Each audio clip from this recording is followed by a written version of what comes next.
Oke, baik. Selamat siang semuanya. Kali ini salah satu mahasiswa dari Prodi Biologi akan mempresentasikan hasil ulasannya terkait materi menjelajah dunia pustaka, yaitu mereview atau mengulas sebuah buku sesuai bidang ilmu yang mereka geluti, yaitu bidang biologi. Oke, silakan Nak Renti. Baik, Kenci, terima kasih atas kesempatannya. Assalamualaikum warahmatullahi wabarakatuh. Selamat siang untuk kita semua. Salam sejahtera. Perkenalkan, nama saya Renti Eva Purba. Di sini saya akan menjelaskan bagaimana penjelasan mengenai menjelajahi dunia pustaka. Di sini pada bab ini kita dituntut untuk mereview sebuah buku. Ulasan buku atau referensi buku atau timbangan buku. Nah, ulasan buku merupakan teks yang berfungsi untuk menimbang, menilai, mengajukan kritik terhadap karya atau peristiwa di ulas tersebut. Dalam tes review ini kita dituntut untuk menguraikan, mengulas, dan mengekspresikan pandangan proporsional melalui teks ulasan isi yang disebut dengan mengevaluasi buku. Nah, pada menjelajahi dunia pustaka ini, kata kunci yang perlu dipegang ialah menilai atau mengevaluasi.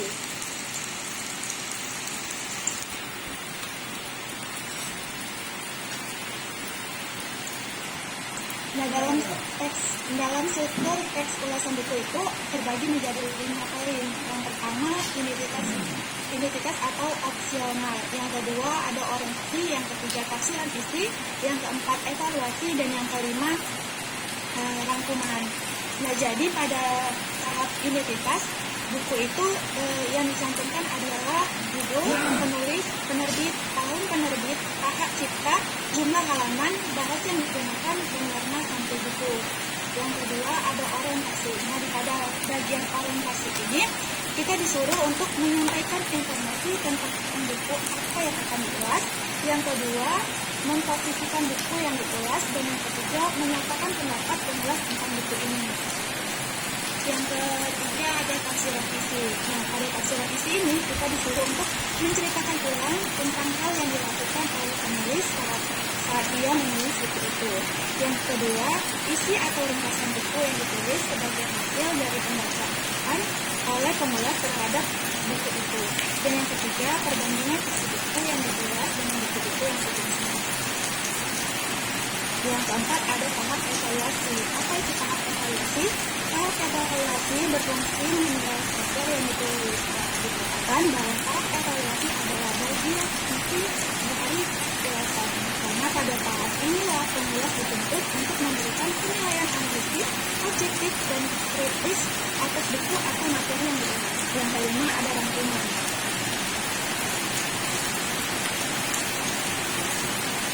Jadi fungsi rangkuman itu adalah merangkum yang dari keempat itu, identitas, orientasi, tafsiran isi, evaluasi, seperti itu. Jadi rangkuman itu meliputi 4 ini.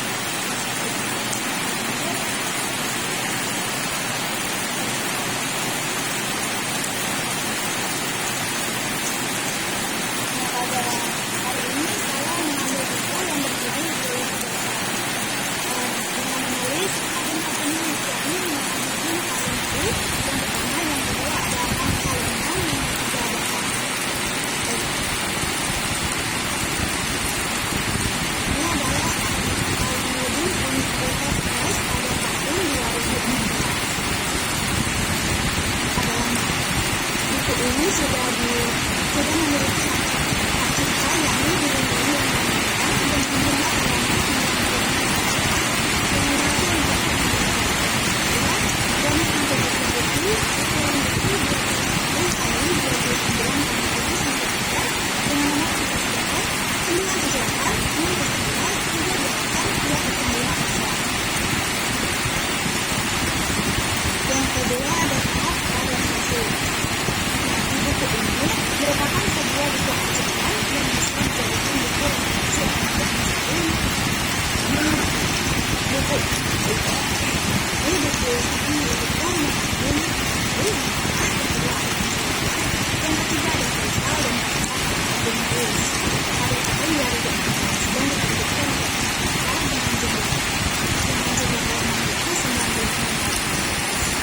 sendiri merupakan buku yang bisa dibaca untuk mencari materi seputar biologi dasar. Buku ini sangat berguna dan perlu digunakan oleh para mahasiswa dan di dunia pendidikan, khususnya di bidang biologi. Yang ketiga ada tafsiran isi. Nah, pada buku ini memiliki 5 bab. Ini pada bab 1 menjelaskan tentang mengenai biologi sebagai ilmu keterbatasan dan keunggulan metode ilmiah asal mula kehidupan. Jadi pada bab 1 ini dijelaskan tuh bagaimana tentang asal mula, bagaimana tentang ilmu atau keterbatasan, keunggulan metode ilmiah itu dijelaskan. Jadi pembaca diuntungkan saat membaca buku satu ini menambah wawasan mengenai keunggulan atau apa saja keunggulan dari metode ilmiah yang digunakan. Habis itu bagaimana sih asal mula kehidupan itu dibahas pada bab 1. Jadi sekali asal mula kehidupan itu di bab 1. Yang kedua pada bab 2 yakni sintologi adalah cabang ilmu biologi yang kajiannya mengenai sel. Jadi di bab 2 ini penulis menjelaskan apa itu sitologi, bagaimana cabang-cabang ilmunya mempelajari sitologi tersebut. Di bab 3 yaitu tentang jaringan penyusun. Jadi di bab 3 ini si penulis menjelaskan bahwa jaringan penyusun tubuh-tubuhan tingkat tinggi dapat dibedakan atas 2 bagian usianya, yaitu jaringan muda atau maristem atau titik tumbuh dan jaringan tua dewasa, jaringan tubuh tua. Jadi di bab 3 ini si penulis menjelaskan materi mengenai jaringan penyusun tubuh pada tumbuhan tingkat tinggi. Ya, pada bab 4 si penulis menjelaskan berdasarkan struktur dan fungsinya terdapat 4 jaringan dasar pada hewan vertebrata, yaitu jaringan epitel, jaringan ikat, jaringan otot, dan jaringan saraf. Di bab 5 si penulis menjelaskan tentang reproduksi. Jadi si penulis menjelaskan kepada pembaca bahwa reproduksi merupakan kemampuan suatu makhluk hidup baik dari uniseluler maupun multiseluler untuk berkembang biak, gitu, seperti itu. Nah, setiap buku kan memiliki kelebihan. Pada buku ini menurut saya kelebihannya yang pertama yakni buku ini memiliki penjelasan yang cukup lengkap dan sistematis. Buku ini menjelaskan secara terstruktur, ada 5 bab itu. Tadi kan dia dijelaskan dengan cukup lengkap, cukup baik, dan secara sistematis. Yang kedua, kelebihan buku ini adalah penjelasan materi di buku ditambahkan dengan gambar-gambar terkait mengenai materi, sehingga makin menambahkan pemahaman pembaca mengenai materi yang disampaikan dan membuat buku ini terlihat lebih menarik dan inovatif. Dan kelebihan buku ini yang ketiga adalah penulis juga menyusun buku ini dengan bahasa yang sesederhana sehingga sangat mudah dipahami. Selain itu, font yang digunakan juga bagus dan mudah dibaca. Nah, setiap buku itu pasti memiliki kelemahan, bukan hanya buku, tapi setiap ciptaan buku itu memiliki suatu kelemahan. Jadi, menurut saya, kelemahan buku ini yang pertama, buku ini memiliki desain cover yang kurang menarik sehingga dapat menurunkan minat pembaca. Yang kedua, kelemahan yang kedua terletak pada tata letak gambar yang kurang rapi dan besarnya tidak sama antara satu gambar dengan gambar yang di sampingnya. Dan kelemahan yang ketiga, pada bagian pengantar buku, penulis menuliskan buku ajaran ini diperuntukkan bagi mahasiswa program sarjana S1 semester pertama sebagai salah satu sumber belajar bagi mahasiswa untuk mencapai kompetensi mata kuliah biologi dasar. Nah, menurut saya itu salah. Buku ini cocok untuk semua kalangan yang ingin mempelajari dan memperdalam ilmu biologi.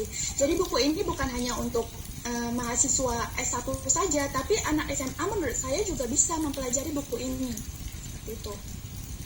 Nah, jadi kesimpulannya adalah buku ini sangat berguna dan perlu dimiliki oleh para mahasiswa dan peserta didik di dunia pendidikan, khususnya di bidang biologi. Buku ini merupakan sebuah buku ajaran dan bisa dijadikan buku untuk biologi dasar. Pada buku ini terdapat 5 bab dengan pembahasan setiap bab yang berbeda tetapi saling dengan biologi dasar. Penulis menyusun buku ini dengan bahasa yang sesederhana sehingga sangat mudah dipahami. Itu Font yang digunakan juga bagus dan mudah untuk dibaca. Saran saya untuk para mahasiswa dan pelajar serta masyarakat, buku ini cocok untuk dijadikan referensi untuk yang ingin memperdalam ilmu biologi dasarnya. Dan sedikit kritik nih atau saran dari saya untuk penulis buku ini adalah untuk memperbaiki covernya dan mendesain cover buku dengan lebih menarik lagi. Karena dengan cover yang menarik dapat meningkatkan minat pembaca dalam buku ini.